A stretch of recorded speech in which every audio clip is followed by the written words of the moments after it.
आज हम लोग बात करने वाले हैं शैशवावस्था के बारे में। शैशवावस्था क्या होती है, इसकी अवधि होती है और शैशवावस्था की क्या विशेषताएं होती हैं और इसकी कैसी शिक्षा व्यवस्था शैशवावस्था की क्या होनी चाहिए।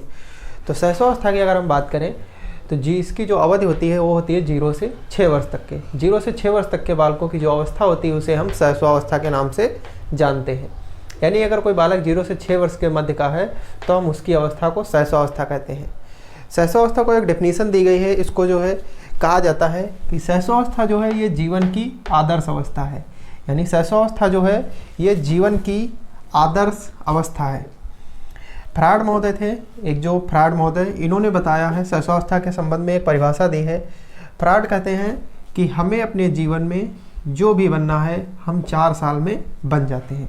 यानी एक बच्चे को अपने जीवन में जो कुछ भी बनना होता है वो अपने 4 साल में ही वो बन जाता है। तो फ्रायड ने कहा है इसीलिए कि हम अपने जीवन में जो भी बनना है वो हम 4 साल में बन जाते हैं। यानी पता चल जाता है कि बालक आगे के जीवन में क्या बनने वाला है और उसका व्यक्तित्व रहने वाला है। तो शैशवावस्था जो होता है बहुत ही इम्पोर्टेंट होता है बच्चे का। अगर शैशवावस्था के दौरान बच्चे का विकास अच्छी तरीके से होता है तो वह बालक जो है आगे चलकर उसका विकास अच्छे तरीके से होता है।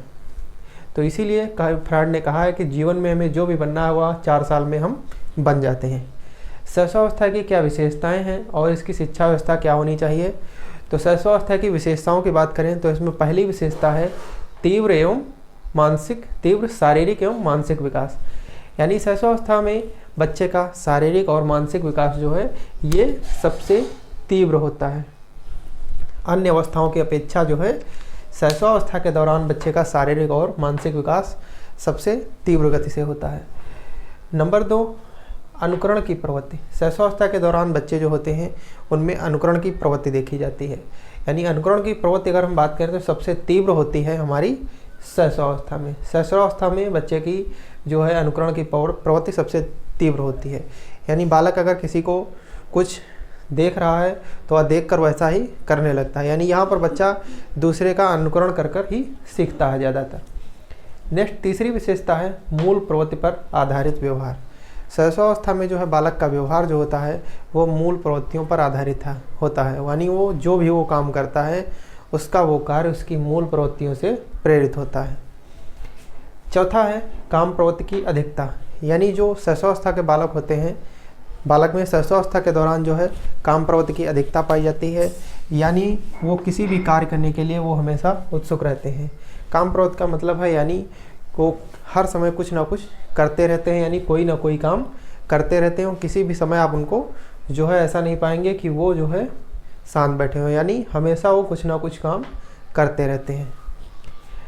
पांचवी विशेषता है निर्भरता। यानी जो शैशवावस्था के बालक होते हैं, यानी 0 से 6 वर्ष तक का बालक होगा वो निर्भर रहता है, यानी दूसरों पर। वो अपने लालन पालन पोषण के लिए दूसरों पर निर्भर रहता है, अपने माता पिता पर या अन्य भी किसी पर, यानी वो निर्भर रहता है दूसरों पर।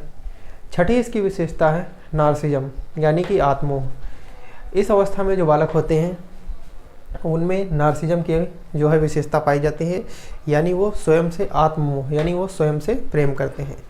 तो शैशवावस्था के दौरान बालक जो होता है वो स्वयं से प्रेम करता है, यानी नार्सिज्म की भावना उसमें देखने को मिलती है। तो ये इसकी एक विशेषता है शैशवावस्था की। 7वीं विशेषता है खिलौनों में रुचि। शैशवावस्था के दौरान अगर कोई बालक 0 से 6 वर्ष तक का है तो आप उसे देखेंगे, कोई भी बालक हो उसे खिलौनों में रुचि जरूर होती है। तो खिलौनों में रुचि जो है ये हमारी विशेषता शैशवावस्था की है।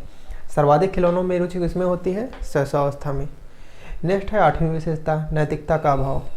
नैतिकता का अभाव यानी अभी तो बालक जो है उसका जन्म होने के बाद वह धीरे धीरे विकास उसका हो रहा है। यानी 0 से 6 वर्ष तक का बालक जो है उसमें नैतिकता की भावना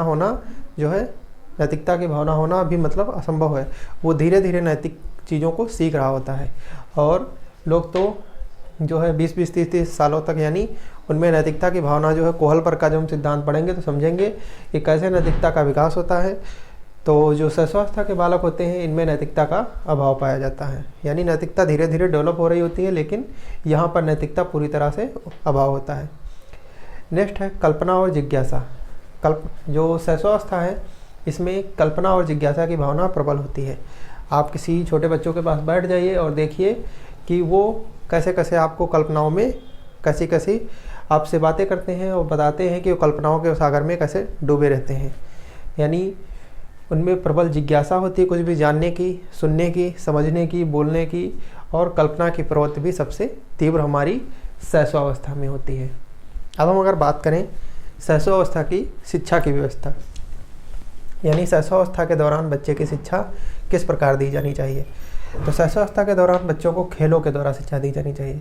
यानी उनको जो शिक्षा दी जाए वह खेल के माध्यम से दी जाए, ताकि जो है उनका शारीरिक भी विकास हो चुके, यानी उनका शारीरिक विकास भी हो सके जिससे, और उनका मानसिक विकास भी हो सके। इसलिए जो बच्चे शैशवावस्था और बाल्यावस्था के दौरान जो बच्चे होते हैं उनको शिक्षा खेलों के माध्यम से ही दी जाती है। शैशवावस्था के दौरान हमें बच्चों को जो है खेलों के द्वारा शिक्षा देनी चाहिए। नेक्स्ट है कहानी द्वारा शिक्षा। दूसरा पॉइंट है कहानी द्वारा शिक्षा। शैशवावस्था में जो बालक होते हैं उन्हें जो है शिक्षा हमेशा कहानी के माध्यम से दी जानी चाहिए। खेलों के द्वारा भी शिक्षा उन्हें दी जानी चाहिए, इसके साथ साथ उन्हें शिक्षा में कहानी का भी प्रयोग किया जाना चाहिए। यानी उन्हें जो भी सिखाया जा रहा हो वो एक कहानी के माध्यम से अगर सिखाया जाता है तो वह उसे अधिक समय तक उसे याद करके रखते हैं और उन्हें समझ में भी अच्छा आता है और इससे उनकी शिक्षण में रुचि भी बनी रहती है। शैशवावस्था के जो बालक होते हैं उनकी शिक्षा सामान्यतः आंगनबाड़ी केंद्रों पर ही होती है। 1-2 साल तक बच्चे आंगनबाड़ी केंद्रों पर जो है शिक्षा ग्रहण करते हैं, तो वहाँ पर उन्हें खेलों के माध्यम से शिक्षा दी जाती है, कहानी के द्वारा शिक्षा दी जाती है। नंबर 3, आदर्श या अनुकरात्मक व्यवहार।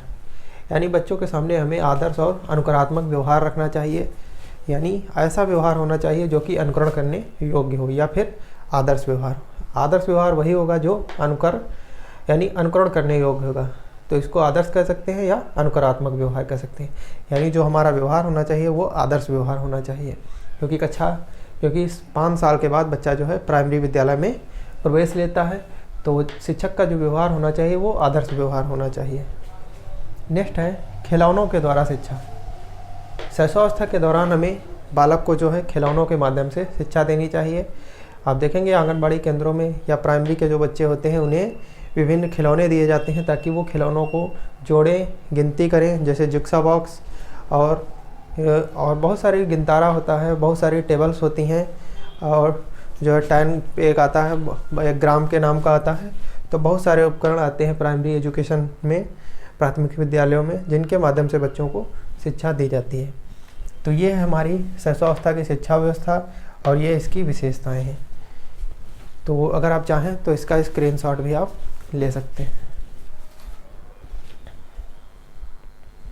यहाँ पर जब आप देखेंगे कि अगर कोई बालक शैशवावस्था में है तो उसका शारीरिक विकास सबसे तेज़ होता है। अगर कोई 0 से 6 वर्ष तक का बालक है तो उसमें देखेंगे सबसे ज़्यादा अगर शारीरिक विकास होता है तो हमारा 0 से 6 वर्ष के मध्य के दौरान ही होता है, क्योंकि इस दौरान बालक की लंबाई, चौड़ाई, ऊंचाई सर्वाधिक बढ़ती है, और मानसिक विकास, और बच्चे का जो मानसिक विकास होता है वो भी सर्वाधिक हमारा जो है शैशवकाल में होता है।